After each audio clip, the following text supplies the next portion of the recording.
Hello बच्चों, मैं वीरेंद्र यादव आप सभी का TMIS होम बेस्ड एजुकेशन में हार्दिक स्वागत करता हूं। तो बच्चों, आज हम आपकी हिंदी व्याकरण में अगला चैप्टर समझेंगे जिसका नाम है विशेषण, जिसे इंग्लिश में कहा जाता है एडजेक्टिव। तो चलिए शुरुआत करते हैं। तो सबसे पहले हम जानते हैं विशेषण। विशेषण किसे कहते हैं? तो चलिए जानते हैं। जो शब्द संज्ञा तथा सर्वनाम की विशेषता बताते हैं उन्हें हम विशेषण कहते हैं। तो मतलब जो शब्द क्या करते हैं बच्चों, संज्ञा या सर्वनाम की विशेषता बताते हैं उन्हें हम क्या कहते हैं? विशेषण कहते हैं। जैसे कि हम गरम गरम जलेबी खाएंगे, तो इसमें विशेषण क्या है बेटा? गरम गरम। मतलब हम क्या हो गया? संज्ञा हो गया, ठीक है, या सर्वनाम हो गया। तो क्या कर रहा है वो? विशेषता क्या बता रहा है? विशेषता उसकी गरम गरम। तो जो क्या करता हो, संज्ञा सर्वनाम की विशेषता बताते हो उन्हें हम क्या कहते हैं? विशेषण कहते हैं। उसके बाद दूसरा है विशेष्य। तो विशेषण जिसकी विशेषता बताता है उसे हम विशेष्य कहते हैं। क्या होता है? जो विशेषण जिसकी विशेषता बताता है उसे हम विशेष्य कहते हैं।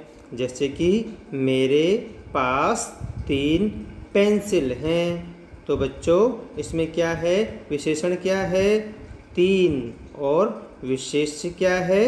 पेंसिल। तो बच्चों हमने जाना विशेष्य किसे कहते हैं। अगला है प्रविशेषण। तो बच्चों विशेषणों की विशेषता बताने वाले शब्द को प्रविशेषण कहते हैं। जो क्या करता हो? विशेषणों की विशेषता बताता हो उसे हम क्या कहेंगे? प्रविशेषण कहेंगे। तो चलिए एक और उदाहरण देख लेते हैं। राम बहुत तेज दौड़ता है। तो इसमें आपको दिख रहा है राम क्या है बच्चों? विशेष्य है, और जो बहुत है वो क्या है? प्रविशेषण है, और तेज वो क्या है? विशेषण है। तो इस तरीके से हमने विशेषण, विशेष्य और प्रविशेषण जाना। तो चलिए आगे बढ़ते हैं हम इसके प्रकार, इसके भेद। तो बच्चों विशेषण के कितने भेद हैं चलिए हम जानते हैं। तो बच्चों विशेषण के मुख्य 4 भेद होते हैं। कौन कौन से? गुणवाचक विशेषण, संख्यावाचक विशेषण, परिमाणवाचक विशेषण और सार्वनामिक विशेषण। तो बच्चों भाग 1 में हम गुणवाचक विशेषण और संख्यावाचक विशेषण ही समझेंगे, क्योंकि संख्यावाचक विशेषण के भी क्या होते हैं? 2 भाग होते हैं, निश्चित संख्यावाचक और अनिश्चित संख्यावाचक। उसी तरीके से परिमाणवाचक के भी 2 रूप होते हैं, निश्चित परिमाणवाचक और अनिश्चित परिमाणवाचक। तो चलिए हम जानते हैं सबसे पहले गुणवाचक विशेषण। तो गुणवाचक विशेषण किसे कहेंगे बच्चों? चलिए जानते हैं। तो जिन शब्दों द्वारा संज्ञा के गुण अथवा दोष का बोध होता हो, मतलब जिन शब्दों से क्या होता हो? संज्ञा के गुण या फिर उसके कोई दोष का पता चलता हो, उन्हें हम क्या कहेंगे? गुणवाचक विशेषण कहते हैं। तो गुणवाचक विशेषण के प्रमुख रूप इस प्रकार से हैं। जैसे कि भाव, कोई भी भाव उत्पन्न करते हों, जैसे कि अच्छा है, बुरा है, सच्चा है, झूठा है, दुष्ट है, दयालु है, कायर है, बलवान है, ये सभी क्या है? भाव उत्पन्न करते हैं। दूसरा है काल। यदि काल के बारे में बताते हों, जैसे कि अगला, पिछला, नया, पुराना, तो क्या हो? काल के बारे में बता रहे हों। और शहरी है, ग्रामीण है, चीनी है या प्राचीन है, तो ये सभी क्या है? स्थान, देश या काल के आधार पर भी जाने जा सकते हैं। उसके बाद है स्थान। शहरी है, पहाड़ी है, पंजाबी है, ग्रामीण है, तो वो भी क्या कहलाएगा? गुणवाचक विशेषण कहलाएगा। और भी बच्चों आगे है जिसमें दिया गया है कि समय के अनुसार, मतलब समय के अनुसार भी बता रहा हो, जिसमें मासिक होता हो, दैनिक के रूप में बता रहा हो, या साप्ताहिक के बारे में बता रहा हो, या त्रैमासिक या वार्षिक के रूप में बता रहा हो, तो वो भी क्या होगा, गुणवाचक विशेषण होगा।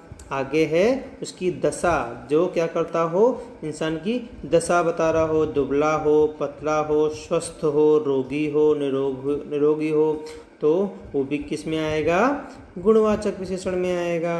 अगला है रंग, यदि उसके रंग के बारे में हमें पता चल रहा हो, लाल, पीला, नीला, काला, सफ़ेद, हरा, यदि उसके रंग के बारे में बता रहा हो तो भी क्या आ जाएगा, गुणवाचक विशेषण में आ जाएगा। आगे है स्वभाव, यदि स्वभाव के बारे में भी बताया जा रहा हो, जैसे कि दयालु है, क्रोधी है, वीर है, तो वो भी किस में आ जाएगा बच्चों, गुणवाचक विशेषण में आ जाएगा।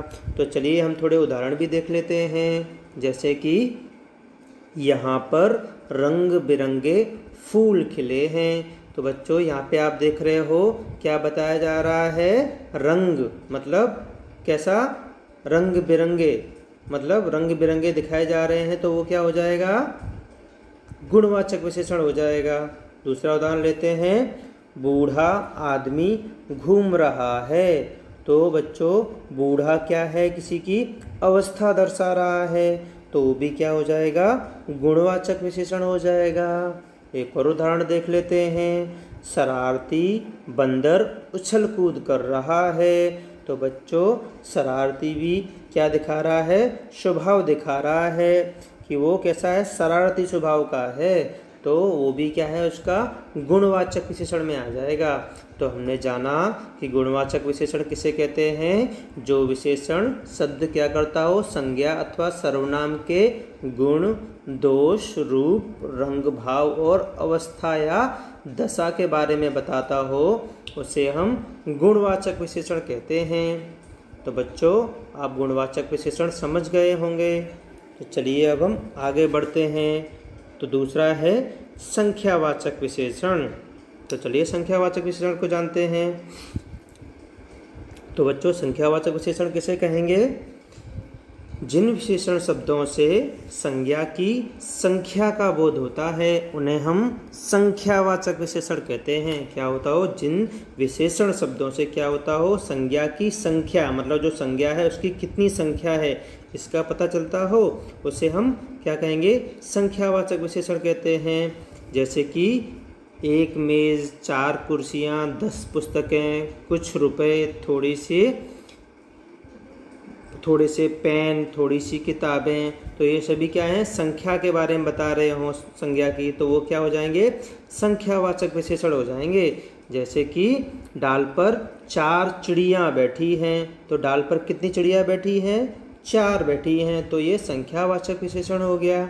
उसी तरीके से इसका उत्तर तीसरा लड़का देगा, तो इसमें क्या है, तीसरा मतलब संख्या बता रहा है, तो वो क्या हो जाएगा, संख्यावाचक विशेषण हो जाएगा।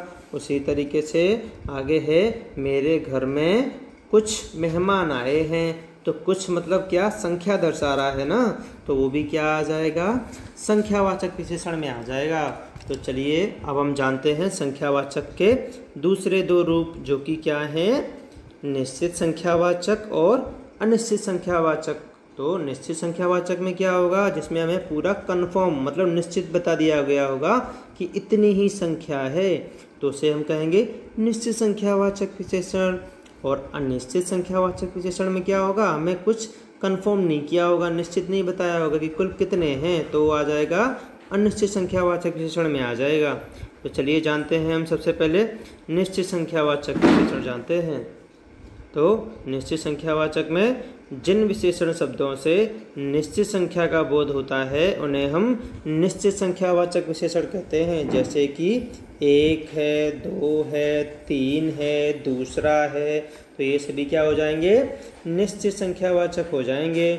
जैसे कि इसमें दर्शाया जा रहा है, आपको दिख रहा है, प्रयोग के अनुसार निश्चित संख्यावाचक विशेषण के निम्नलिखित प्रकार हैं। जैसे कि गणनावाचक विशेषण, मतलब जिसमें 1, 2 या 3 आते हों। क्रमवाचक विशेषण में पहला या दूसरा या तीसरा आता हो, तो वो भी क्या आ जाएगा, निश्चित संख्यावाचक में आ जाएगा। आगे दिया है आवृत्तिवाचक विशेषण, मतलब जिसमें दुगना, तिगुना, चौगुना दिया गया हो तो वो क्या आ जाएगा, किसमें, निश्चित संख्यावाचक में आ जाएगा। उसी तरीके से समुदायवाचक, जिसमें दोनों, चारों, पांचों, आठों, तो इसमें संख्या दी जा रही हो वो क्या हो जाएगा, निश्चित संख्यावाचक विशेषण आ जाएगा। तो बच्चों निश्चित संख्यावाचक किसे कहेंगे, जो क्या हो, संज्ञा और सर्वनाम शब्दों की निश्चित संख्या का बोध कराता हो, उसे हम क्या कहेंगे, ऐसे विशेषणों को कहेंगे कि वह निश्चित संख्यावाचक विशेषण है। जैसे कि मेरे पास 2 खिलौने हैं, तो इसमें कितने खिलौने हैं, 2 खिलौने हैं, तो निश्चित संख्यावाचक दिया है तो वो क्या हो जाएगा, निश्चित संख्यावाचक विशेषण। उसके बाद पौधे में 3 फूल खिले हैं, तो पौधे में कितने फूल खिले हैं निश्चित पता चल गया, तो बच्चों 3, तो ये क्या हो जाएगा, निश्चित संख्यावाचक विशेषण हो जाएगा। उसी तरीके से आगे है, मेज़ पर 5 किताबें रखी हैं, तो कितनी किताबें रखी हुई हैं, 5, तो हमको निश्चित मतलब कंफर्म पक्का पता है 5 रखी हुई हैं, तो क्या हो जाएगा, निश्चित संख्यावाचक विशेषण हो जाएगा। तो बच्चों निश्चित संख्यावाचक विशेषणों को उनकी गिनती, क्रम, आवृत्ति, समूह आदि से भी पहचाना जा सकता है। जैसे कि गिनती के आधार पर हमने देखा 1, 10, 20, 100, 1000। उसी तरीके से आवृत्ति के आधार पर दुगुना, तिगुना, इकोरा, दोहरा। उसी तरीके से क्रम के आधार पर भी होता है निश्चित संख्यावाचक, पहला, तीसरा, 7वां, 9वां, तो ये सभी क्या हैं, क्रम के अनुसार हैं। उसी तरीके से समूह के आधार पर भी होता है, जैसे नवरात्रि, लाखों लोग, तो ये क्या हो जाएगा, संख्यावाचक विशेषण में आ जाएगा। तो बच्चों मैं आशा करता हूँ कि आपको निश्चित संख्यावाचक विशेषण अच्छे से समझ में आ गया होगा। तो चलिए आगे बढ़ते हैं, अनिश्चित संख्यावाचक विशेषण पर चलते हैं। तो अनिश्चित संख्यावाचक विशेषण किसे कहते हैं, जिन विशेषण शब्दों से अनिश्चित संख्या का बोध होता हो उन्हें हम अनिश्चित संख्यावाचक कहते हैं। जैसे कि क्या हो, संज्ञा और सर्वनाम शब्दों की निश्चित संख्या का बोध न करा पा रहा हो, मतलब न कराने वाले विशेषण शब्दों को ही हम अनिश्चित संख्यावाचक विशेषण कहते हैं। जैसे कि थोड़े आदमी, कुछ रुपए, ठीक है, जिसे हम क्या कर सकते हो, गिन के ना बता गया हो, क्या बता गया हो, इसी तरह के अंदाजे में बता दिया गया हो, थोड़े से आदमी हैं, कुछ रुपए हैं, ठीक है, बहुत से फूल हैं, कुछ किताबें हैं, कुछ खिलौने हैं, ठीक है। तो जिसमें पूरा निश्चित ना किया गया हो और उसे हम गिन सकते हों तो उसे हम क्या कहेंगे, अनिश्चित संख्यावाचक कहेंगे। जैसे कि हम उदाहरण देख लेते हैं कि मेरे पास कुछ खिलौने हैं, तो कुछ खिलौने हैं, तो खिलौने तो हम गिन सकते हैं ना, तो लेकिन कितने हैं ये बताया गया नहीं है, इसलिए क्या हो जाएगा, अनिश्चित संख्यावाचक हो जाएगा। उसी तरीके से दूसरे में हम देखते हैं, पौधे में बहुत से फूल खिले हैं, बहुत से फूल तो हम गिन सकते हैं ना, लेकिन उसने कंफर्म नहीं बताया है, निश्चित नहीं किया है कि कितने फूल खिले हैं, 5 खिले हैं, 6 खिले हैं, 10 खिले हैं, तो वो क्या हो जाएगा, अनिश्चित संख्यावाचक विशेषण हो जाएगा। उसी तरीके से आगे देखते हैं हम, मेज़ पर कुछ किताबें रखी हुई हैं, तो बच्चों किताबें तो हम गिन सकते हैं, लेकिन उन्होंने क्या कहा है, कुछ किताबें, मतलब क्या है, कुछ किताबें रखी हुई हैं, कितनी हैं ये बताया गया नहीं है, तो वो किस में आ जाएगा, अनिश्चित संख्यावाचक विशेषण में आ जाएगा। तो बच्चों हमने आज के इस भाग 1 में जाना कि विशेषण के अभी कौन कौन से रूप होते हैं, 2 रूप हैं, पहला गुणवाचक विशेषण और दूसरा संख्यावाचक विशेषण। तो बच्चों यदि आपको इन दोनों में कुछ समझ में ना आया हो तो आप मुझे कमेंट बॉक्स में आसानी से लिखकर पूछ सकते हैं। भाग 2 में हम परिमाणवाचक विशेषण और सार्वनामिक विशेषण समझेंगे। धन्यवाद।